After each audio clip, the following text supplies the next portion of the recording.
What narcissists do every day upon realizing how hard their life is without you. Hey there, welcome back to our channel.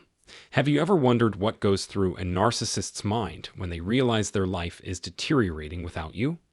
Well, you're in for a fascinating exploration today as we dissect the intricate dynamics of this intriguing phenomenon. In this video, I'll be sharing insights into what narcissists do when they come to the bitter realization that their life is getting worse without your presence.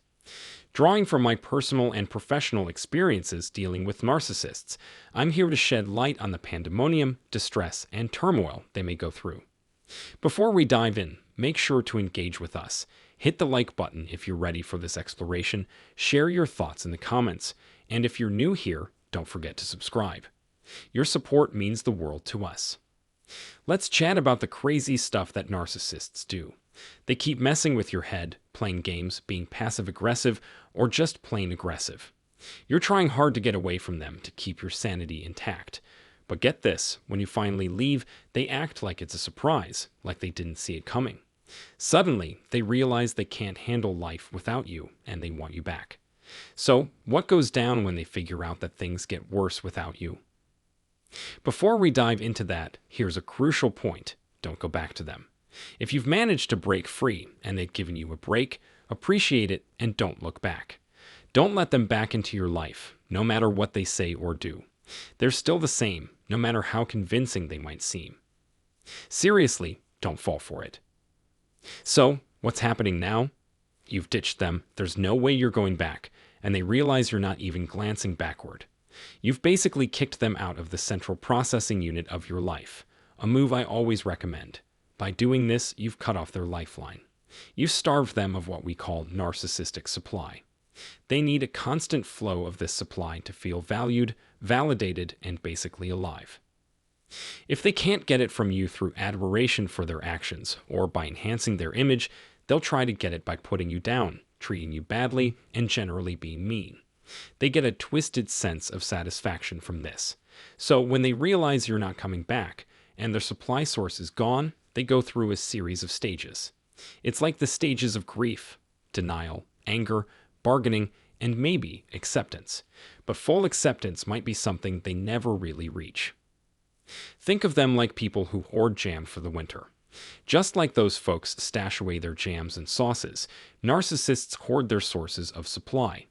They may have one source here, but they also crave supply from over there and another source from somewhere else. They're basically supply hoarders. They hope you'll keep being a source of supply for them, whether it's to boost their ego or just to boss you around, manipulate you, and cause you distress, trauma, and chaos. Here's the thing. When you were around, they took your presence for granted. They treated you badly, had fun getting away with it, thinking you'd always be there. They assumed you put up with their behavior forever. I honestly believe they can't see the consequences of what they do. It doesn't occur to them that their actions might eventually make you decide not to stick around. There's another weird part of a narcissist's behavior, their deep fear of being abandoned. They really don't want to be left alone. They don't want you to actually leave their life. Sometimes they even go through a collapse, which is not a pretty sight. I've talked about this in a video called What Happens When a Narcissist Collapses, so check that out for more details. The paradox is that while they're scared of being abandoned, they also do things that push people away. Once you leave, their first move is to get others involved. They try to create drama, involving others to get some narcissistic supply from the chaos. They enjoy showing how they can make you miserable, turn others against you, and stir up jealousy. This is how they start their campaign. After that, they retaliate against you. All their bottled up rage comes out, and they might flood you with phone calls or texts to regain control. They might even start stalking you to pull you back in.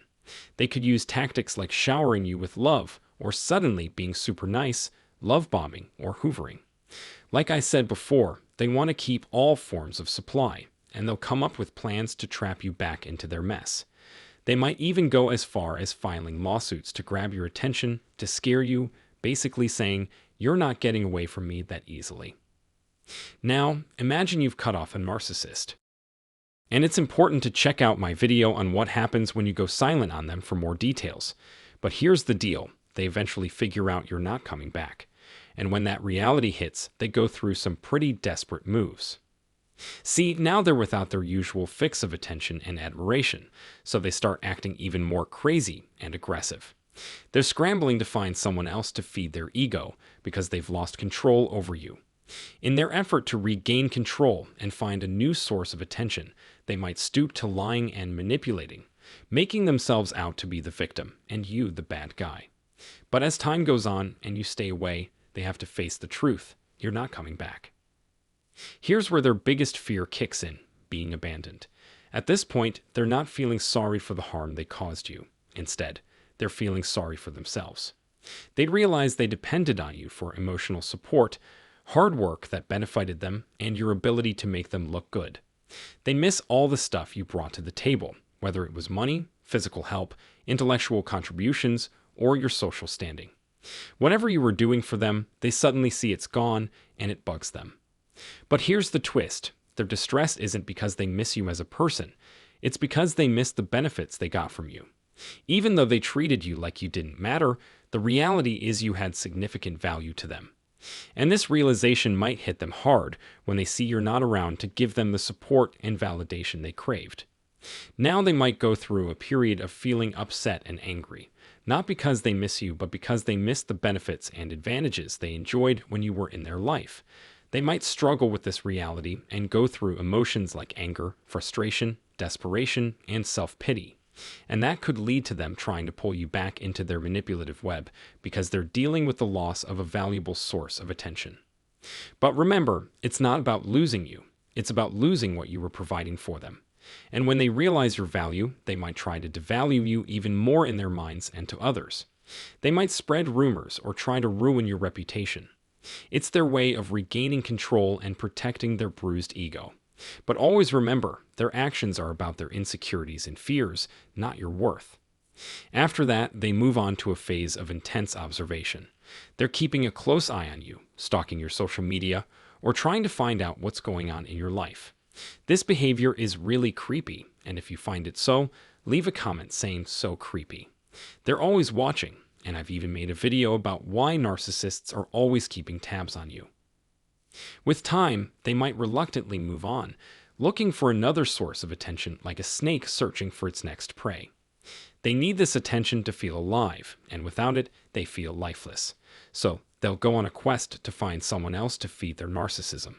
But deep down, they'll miss the attention they got from you, especially if it was top-notch. They'll keep checking on you, comparing your life to theirs, and if you seem to have something better, it'll eat at them. They'll be filled with jealousy and despise the shift in balance. But by this point, their feelings or actions should mean nothing to you.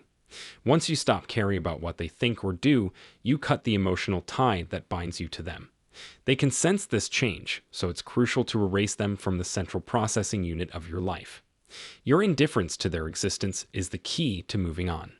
Keep walking forward, never looking back at the past that once held you captive. Your future lies ahead, free from their influence.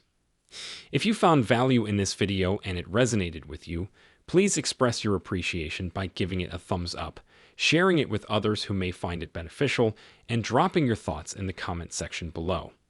I'm eager to hear about your observations or experiences with the creepiness of narcissistic behavior. For those who haven't subscribed yet, consider joining our community by hitting the subscribe button and activating the notification bell. This way, you'll be notified whenever I release new content, ensuring you don't miss out on valuable insights about dealing with narcissists and navigating towards a better life. As a special note, check out the description for a link to our free book and details about one-on-one consultations. Your journey to a healthier, happier life is a continuous process, and I'm here to provide guidance and support every step of the way. I'm excited about sharing more insights and strategies in our upcoming videos. Until then, take care, and I look forward to seeing you in the next one.